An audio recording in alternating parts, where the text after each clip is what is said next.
గంగుల కమలాకర్ కాంగ్రెస్లోకి పార్టీ మార్పుపై ప్రచారం బీఆర్ఎస్ను వీడేది లేదంటున్న మాజీ మంత్రి అందరూ వీడడానికి రెడీగా ఉన్నారు.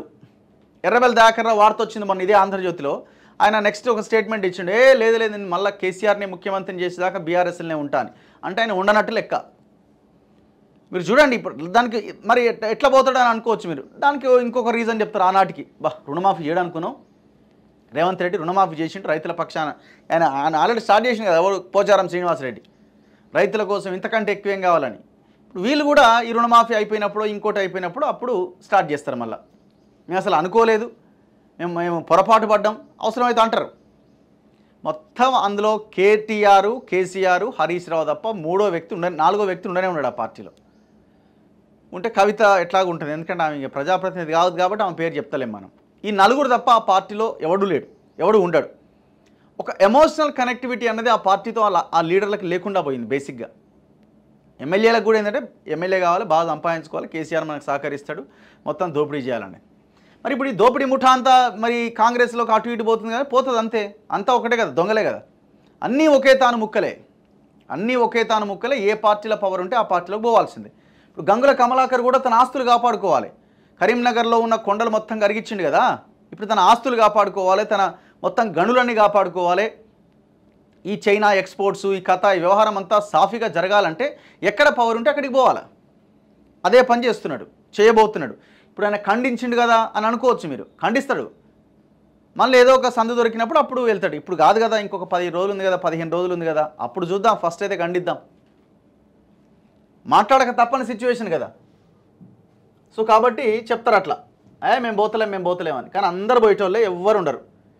ఇక మాజీ మంత్రి కరీంనగర్ శాసనసభ్యుడు గంగుల కమలాకర్ బీఆర్ఎస్ను వీడి కాంగ్రెస్లో చేరుతున్నారంటూ జోరుగా ప్రచారం సాగుతోంది. కొద్ది రోజులుగా ఆయన బీజేపీలో చేరతారంటూ ప్రచారం జరిగిన కాంగ్రెస్ గూటికి చేరేందుకు సర్వం సిద్ధమైందని శనివారం వార్తలు వచ్చాయి. కరీంనగర్ లోక్సభ, శాసనసభ స్థానాల్లో కాంగ్రెస్ పార్టీ ఓడిపోయిన నేపథ్యంలో కరీంనగర్ జిల్లా కేంద్రంలో బలమైన నేతగా ఉన్న కమలాకర్ను పార్టీలోకి తీసుకుంటే బాగుంటుందని పార్టీ ముఖ్యులు ఆలోచిస్తున్నట్టుగా తెలిసింది. ఈ మేరకు జరిగిన ప్రయత్నాలకు సానుకూల స్పందన వచ్చినట్టుగా చెబుతున్నారు. అయితే ఈ ప్రచారాన్ని ఎమ్మెల్యే గంగుల కమలాకర్ తీవ్రంగా ఖండించారు. ఆయన ఆంధ్రజ్యోతితో మాట్లాడుతూ తనను వ్యక్తిగతంగా అప్రతిష్ట పాలు చేసేందుకే రాజకీయంగా తప్పుడు ప్రచారం చేస్తున్నారని అన్నారు. కొంతకాలం బీజేపీలో చేరుతున్నారంటూ ప్రచారం చేసి ఇప్పుడు కాంగ్రెస్లోకి వెళ్తున్నట్లు చెబుతున్నారు. తాను ఏ పార్టీలోకి వెళ్లేది లేదని, బీఆర్ఎస్లోనే కొనసాగుతానని స్పష్టం చేశారు. సోమవారమే కాంగ్రెస్లో చేరేందుకు ముహూర్తం అంటూ ప్రచారం చేస్తున్నారని చెప్పారు. అయితే తాను ఆదివారమే విదేశాలకు వెళ్తున్నానని తెలిపారు. 10 రోజుల పాటు తన విదేశీ టూరు ఉంటుందన్నారు. పార్టీ మారాలని ఒత్తిడి చేస్తున్నారు పల్లా. తెలంగాణ ఉద్యమం నుంచే రాజకీయాల్లోకి వచ్చా, ఎట్టి పరిస్థితుల్లోనూ పార్టీని వీడేది లేదని బీఆర్ఎస్ జనగామ ఎమ్మెల్యే పల్లా రాజేశ్వరరెడ్డి స్పష్టం చేశారు. అమెరికాలోని వర్జీనియా మీట్ అండ్ గ్రీట్ కార్యక్రమంలో ఆయన మాట్లాడారు. రాజకీయాల్లో విలువలు పాటించాలి, గెలిచిన పార్టీలో ఎమ్మెల్యేలు 5 ఏళ్లు ఉండాలి, పార్టీ మారాలి అని రాష్ట్రంలోని ప్రభుత్వం తనపై ఒత్తిడి చేస్తోంది.